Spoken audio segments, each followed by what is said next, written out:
അളിയ ഈ മനുഷ്യന്മാരെന്നൊക്കെ പറഞ്ഞാലേ ഭയങ്കര കോംപ്ലിക്കേറ്റഡാണ്. നമ്മുടെ വിഷമങ്ങളൊക്കെ അവർക്ക് ഭയങ്കര കോമഡി ആയിരിക്കും, പക്ഷെ ഇവരെ നോക്കലെന്ന് എനിക്കറിയാം. ഇവരെ മൈൻഡിൽ എന്താന്ന് പറഞ്ഞാലേ നമുക്ക് ഇവരെ ഹെൽപ്പ് ചെയ്യാൻ പറ്റൂ, അല്ലേ? അങ്ങനെ പറഞ്ഞാലേ ഒരു സമൂഹം മെച്ചപ്പെട്ടു പോവുള്ളൂ. ഈ ഡയലോഗ് എങ്ങനെയുണ്ട്? ഇന്ന് അടിക്കാനുള്ള ആണോ? പക്ഷെ ഇതല്ലേ നീ ഇന്നാളെ സ്റ്റാറ്റസ് ഇട്ട്. എടാ ഇല്ലടാ, അവിടെ പറയുമ്പോൾ ഞാൻ ടൂർ മാറ്റി പറയും. അപ്പം നീ എന്നെ സപ്പോർട്ട് ചെയ്യണം, ഓക്കെ? അല്ലടാ, അതല്ല പ്രശ്നം. ഞാൻ ഈ എഫേർട്ടൊക്കെ എടുത്തിട്ട് ആൾക്കാർ ഇന്നൊന്ന് മനസ്സിലാക്കിയാൽ മതിയായിരുന്നു. എന്നിട്ട് എന്തിനാണ്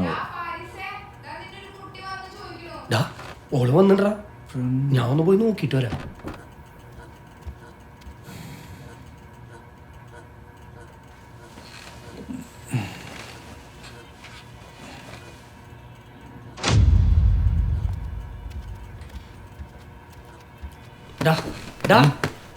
കോപ്പ മേഘന വന്നിട്ടുണ്ട്. എന്ത്? അവിടെ മേഘന വന്നിട്ടുണ്ടെന്ന്. അവളെന്താ ഇവിടെ? അങ്ങനെ ചോദിച്ചാ ഞാൻ നിർബന്ധിച്ചിട്ടുണ്ടായിരുന്നില്ലല്ലോ. എടാ നീ എന്തിനാ അവളെ ഇങ്ങോട്ട് വിളിച്ചോണ്ടെന്ന്? എടാ അതിനവള് പഴയ പോലെ ഒന്നല്ല. അവള് ഫുൾ ടൈം വീടിനകത്താണ്. അവൾക്ക് കാര്യമായിട്ട് എന്ത് വിഷമമുണ്ട്. പെർഫെക്റ്റ് കാൻഡിഡേറ്റാണ്. നീ എന്നോട് നന്ദിയാ പറയണ്ടത്. എടാ അവളെ +2 ഗ്യാങ്ങിനെ പറ്റി വല്ലതും നിനക്കറിയോ? എന്നൊക്കെ അവൾക്ക് ഭയങ്കര പുച്ഛായിരുന്നടാ. അവളെപ്പോലത്തെ ഒരു ടോക്സിക് പണി പഞ്ചായത്തിലുണ്ടാവില്ല. സോറി മാൻ, അവളെ വിഷമം ഇവിടെ എടുക്കില്ലാട്ടാ. ഉള്ള കാര്യം ഞാൻ പറഞ്ഞേക്കാം. എടാ അതൊക്കെ പണ്ട്. ഇപ്പോൾ അവള് ബുദ്ധിജീവിയാ. നീ അവളെ ഇൻസ്റ്റ പോസ്റ്റ് ഒന്നും കാണാറില്ലേ? പിന്നെ ഞാൻ എന്തിനാ അവളെ ഫോളോ ചെയ്യുന്നത്? നീ പിന്നെ ഫോളോ ചെയ്യണ്ടാവും. നീ അവളുടെ വലിയ ഫാനാണല്ലോ. ബൈ ദ ബൈ, ഓൾക്ക് എത്ര ഫോളോവേഴ്സ് ഉണ്ട്? അവൾക്കൊരു 300-400 അത്രയും തോന്നുന്നു.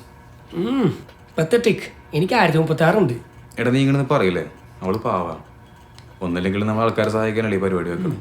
എന്നിട്ട് നമ്മൾ തന്നെ ഈ പാസ്റ്റൊക്കെ വെച്ച് ജഡ്ജ് ചെയ്യണത് മോശമല്ലേ?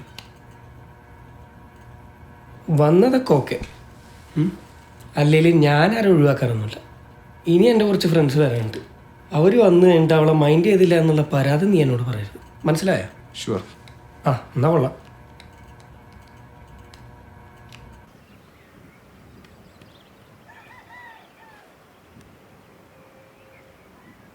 അളിയാ, കുറച്ച് പേരും കൂടെ വരാമെന്ന് പറഞ്ഞിട്ടുണ്ടായിരുന്നേ. ഇന്ന് ഞായറാഴ്ച അല്ലേ, വല്ല പണിയിലായിരിക്കും. നമുക്കെന്നാ തുടങ്ങിയാലോ? ഫസ്റ്റ് ഓഫ് ഓൾ ഞാൻ വിളിക്കാണ്ട് തന്നെ ഇങ്ങോട്ട് വന്നതിന് താങ്ക്സ്. പിന്നെ ഇൻസ്റ്റയിൽ പറഞ്ഞ പോലെ തന്നെ ഇതൊരു സേഫ് സ്പേസ് ആയിട്ട് കണ്ടാൽ മതി. നിങ്ങളെ ചിന്തകളും ഫീലിങ്സൊക്കെ കേൾക്കാൻ ഞാൻ ഇവിടെ ഉണ്ട്.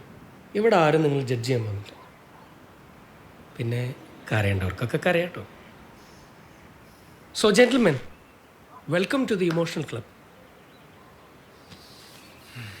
എന്നാ ആരേലും സംസാരിച്ചു തുടങ്ങിക്കോ.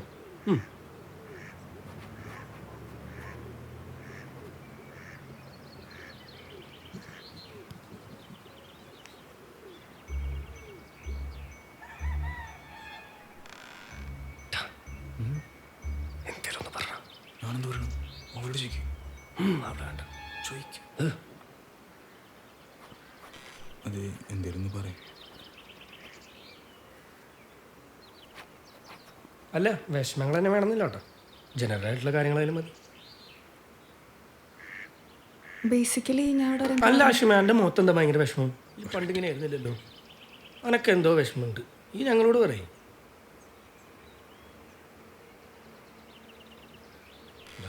പ്ലീസ് പറയൂ.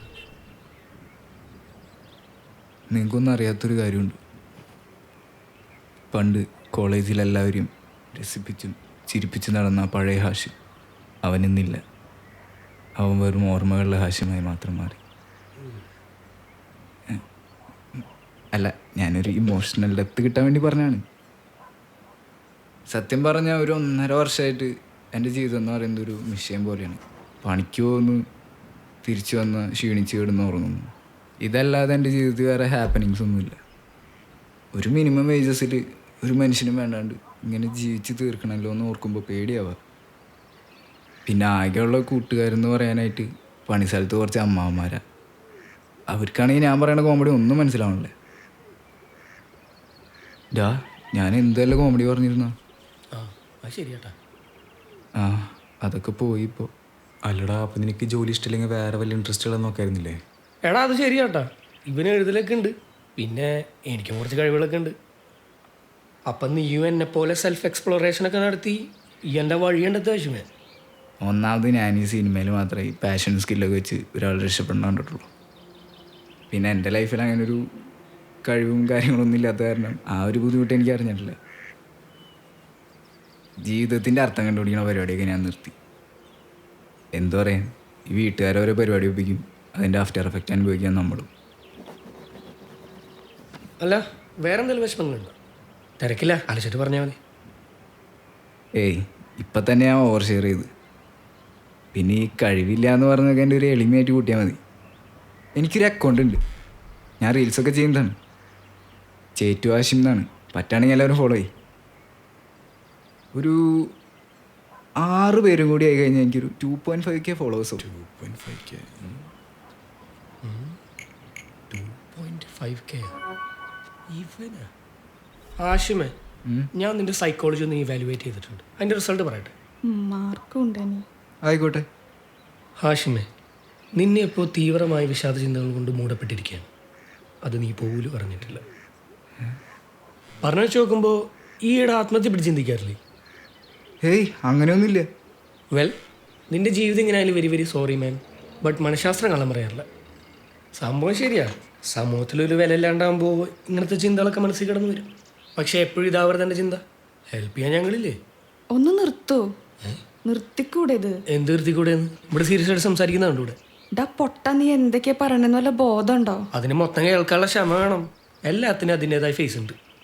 ഞാൻ ഈ ആത്മഹത്യക്കെതിരെ മോട്ടിവേഷൻ പറഞ്ഞു വരുമ്പോൾ ഈ പൈൻ്റെ ഇടയിൽ കയറിയില്ലേ? ഒന്നാമത് ഈ ബികോം പഠിച്ച നീ എന്താണ് ഈ മനഃശാസ്ത്രം എന്ന് പറഞ്ഞ് കാണിക്കണേ? അതെ, ഇതൊരു സേഫ് സ്പേസാണ്. ഇവിടെ പേഴ്സണൽ അറ്റാക്ക് പാടില്ല. എന്നാ നീ നിന്നെ പറ്റി പറ, നിനക്കും ഉണ്ടാവില്ല ഇൻസെക്യൂരിറ്റീസും ഡ്രോമയൊക്കെ. ആന്നേ, ഇതിപ്പോൾ അവന് തോന്നുന്നതൊക്കെ എൻ്റെ അതിലേക്ക് ഇട്ടെന്നേക്കാണ്. നീ പറ, ഞങ്ങൾ കേൾക്കാം. എനിക്ക് അങ്ങനത്തെ പ്രശ്നമൊന്നുമില്ല. പിന്നെ എല്ലാവരും ഹെൽപ്പ് ചെയ്യണമെന്നുണ്ടായിരുന്നു. നമ്മളൊക്കെ ഒരുമിച്ച് പഠിച്ചല്ല വാരിസേ. നിന്നെ പറ്റി അല്ലാണ്ട് വേറെ ഒന്നും നിന്റെ പരിഗണനയിൽ വരുന്ന കാര്യമല്ല. ഇതിപ്പോൾ ഒന്നെങ്കിൽ നല്ല പേരുണ്ടാക്കുക, അതിനിപ്പോൾ ഒരാളും വന്നില്ല, അത് വേറെ വിഷയം. അല്ലെങ്കിൽ you are more damage than us. എന്നിട്ട് അത് സമ്മതിക്കാണ്ട് ബാക്കിയുള്ളവരുടെ വിഷമം കാണുമ്പോഴാവും സ്വയം ഒറ്റക്കെല്ലാം തോന്നിയിട്ടുണ്ടാവുക. എന്തായാലും നൈസ് ഐഡിയ ആണ്. ഒരു മിനിറ്റ്. ഞാൻ പോരാ.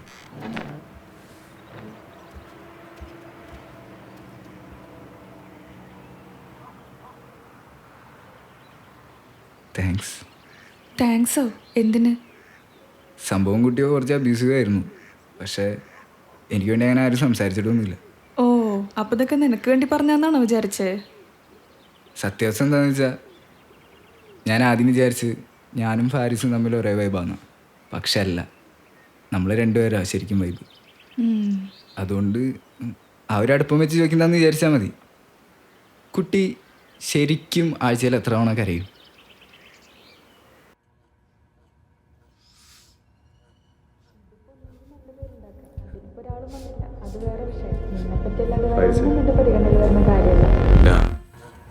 എന്താ?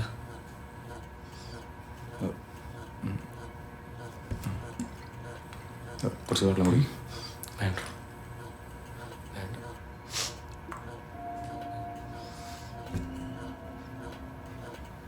എൻ്റെ പ്രധാന പ്രശ്നം എന്താണെന്ന് വെച്ചാൽ, എനിക്ക് തന്നെ ചിലപ്പോൾ ഞാൻ ജനിച്ച ഗ്രഹം മാറിയെന്ന് വരെ തോന്നാറുണ്ട്. കാരണം ഒരു മനുഷ്യനായിട്ട് എനിക്ക് റിലേറ്റ് ചെയ്യാൻ പറ്റാറില്ല.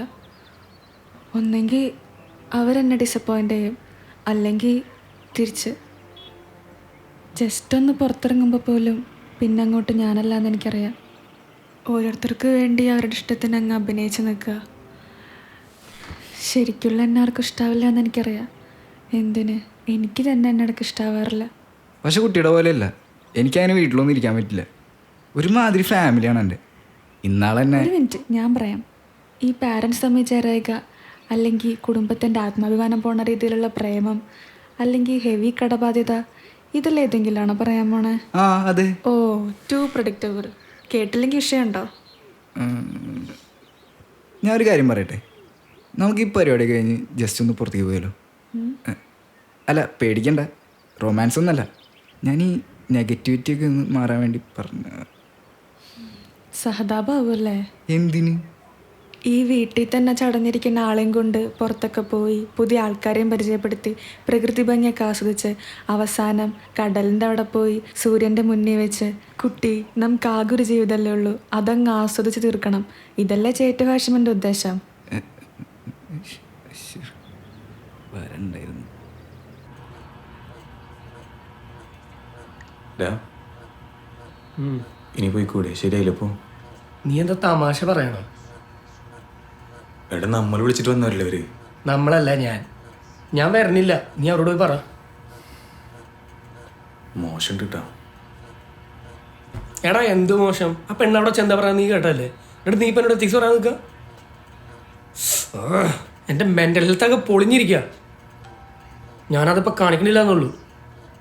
നീ ഒന്ന് പോയി പറയടാ, അതിലൊന്ന് ചെയ്യ്.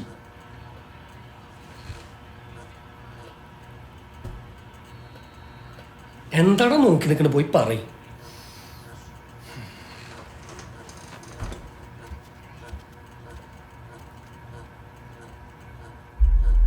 ഇതാണ് ഈ സമൂഹത്തിൻ്റെ പ്രശ്നം. മനസ്സറിഞ്ഞാലും സഹായിക്കാന്ന് വെച്ചാൽ അതിനുള്ള കിട്ടിയതപ്പോൾ കണ്ടത്. എന്നെ ആരും മനസ്സിലാക്കിയിട്ടില്ല ഈ പോയ മൊണ്ണ വരെ. എൻ്റെ ഇൻട്രസ്റ്റ് എന്താണെന്ന് ഒരു മനുഷ്യനും അറിയില്ല. അല്ല, ഞാനും അത് അന്വേഷിച്ചുകൊണ്ടിരിക്കുക. വിചാരിച്ച ആളും വന്നില്ല. ബൈ ദ ബൈ, ആൾക്ക് ഇച്ചിരി ബുദ്ധി കൂടി വരുന്നുണ്ട്. ഞാൻ ഇനിയും വായിക്കണം.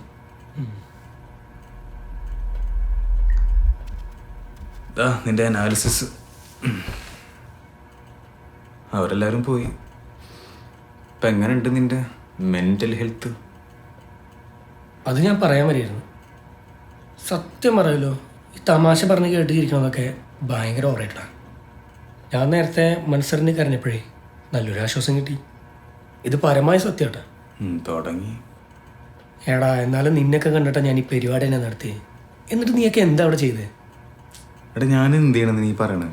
എടാ നീ വലിയ എഴുത്തുകാരനൊക്കെ അല്ലേ? ലാസ്റ്റ് എപ്പോഴും നീ എഴുതിയത്? എഴുത്തൊന്നുമില്ല ഇപ്പോൾ. അതാ പറഞ്ഞത്.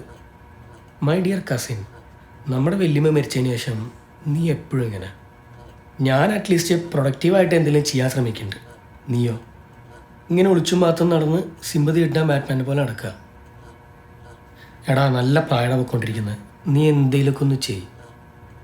അല്ല, ഞാനൊരു കാര്യം പറയട്ടെ. നീ ഇപ്പോഴും അവളുടെ നിന്ന് കേട്ട ഷോക്കില്ല. പക്ഷെ എനിക്കാണെങ്കിൽ ഇപ്പോൾ ഒരു ഫീൽ ഗുഡ് പറ്റിയ മൂടുമല്ല. അതുകൊണ്ട് കുറച്ചൊന്നും മിണ്ടാണ്ടിരിക്കും. വന്നപ്പോൾ തൊട്ട് തുടങ്ങിയല്ലേ.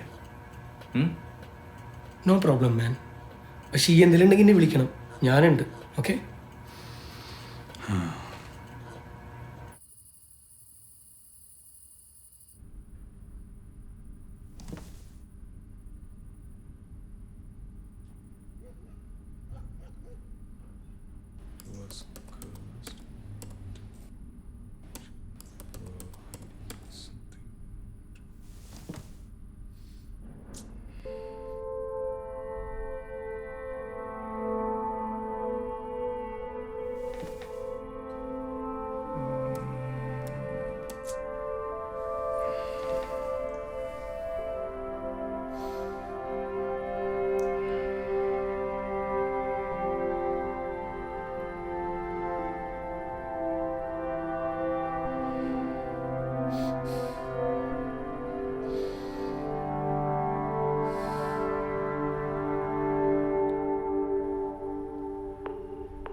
The person you are calling is currently busy. Please call again later.